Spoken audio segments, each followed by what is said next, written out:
ဒီမှာကွန်မလေးမေးတာတွေ့လို့ညီမတို့လည်းအိမ်ဝင်မှာမှုလိုက်ရှာနေတယ်တဲ့အမှားမပါအောင်ဘယ်လိုမျိုးသိထားရမလဲဒါဆိုရင်ကျွန်တော်တေချာပြောပြရမယ်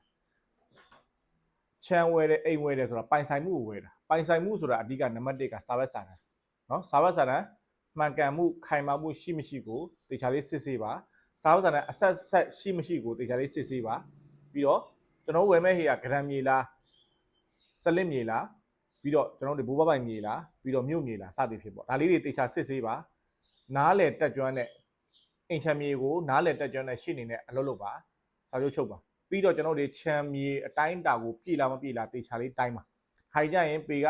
ပိုင်ရှင်ပြောတာတဲ့ပိုနေတဲ့ဟာဆိုကိစ္စမရှိဘူးလိုနေတဲ့ဟာမျိုးဆိုရင်ကျွန်တော်တို့ကတစ်ခါတည်းပြောပြပါပေတတ်မှတ်ထားတဲ့ပေတဲ့လိုနေတယ်ဆိုတဲ့အကောင့်ကိုပြောပြပြီးတော့ကျွန်တော်တို့ဈေးနှုန်းတွေတေချာညှိနှိုင်းပါဒါလေးတွေလိုတဲ့အချက်တွေပေါ့နော်ကျွန်တော်တို့ကိုယ်တိုင်တော့အမြဲတမ်းကျွန်တော်တို့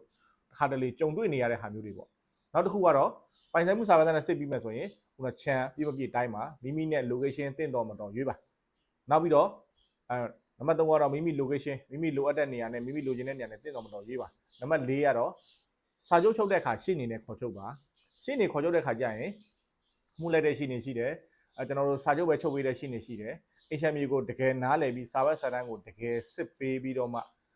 မှန်ကန်တဲ့ပိုင်ဆိုင်မှုမှန်ကန်မှတာအယောင်းဝယ်လုပ်ပေးတဲ့ရှင်းနေတယ်တကယ် professional ကြတဲ့ရှင်းနေတယ်ရှိတယ်အဲ့လိုမျိုးအင်ချမ်းမြေကိုတကယ်နားလည်ပြီးလောက်ကင်နေတဲ့ရှင်းနေတွေနဲ့ခေါ်ချုပ်ပါဒါဆိုရင်မိတ်ဆွေငွေအတိုင်းအတာတစ်ခုပါကျွန်တော်တို့တွေတကယ်လို့ကစာဘတ်စာတန်းစစ်လိုက်လို့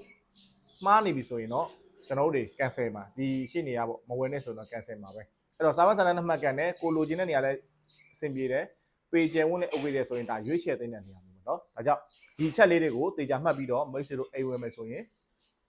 အကောင်းဆုံးထောက်ကူပေးမယ်လို့ကျွန်တော်ယုံကြည်ပါတယ်တကယ်လို့မှမိတ်ဆွေများသိချင်တာရှိမှဆိုရင်ကျွန်တော်ရဲ့ comment မှာရေးသွားပေးပါကျွန်တော်အားရင်အားလို့ပြန်ဖြေပေးသွားမယ်နော်ဟုတ်ကဲ့ Brian ရဲ့ကိုဆိုင်ပါအားလုံးကျေးဇူးတင်ပါတယ်